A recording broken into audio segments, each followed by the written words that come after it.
Hi guys, welcome to How to Solve YouTube channel. In today's video, I'm going to show you how you can turn on analytics on TikTok. Before getting into this video, must subscribe to our YouTube channel and click on the bell icon. First, you need to open TikTok application. Once you open TikTok application, then you need to click on profile in the right bottom corner. Then you need to click on three bars at the top right corner.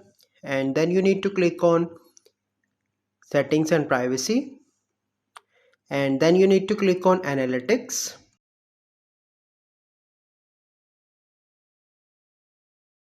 And here you can see that post at least one public video to view analytics. So you must need to upload one video and then you need to click on turn on.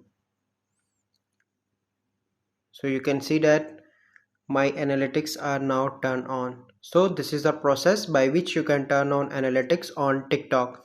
I hope you find this video helpful. If you find this video helpful, must like this video, subscribe to our YouTube channel for future videos. We'll see you in the next video. Thank you. Have a good day.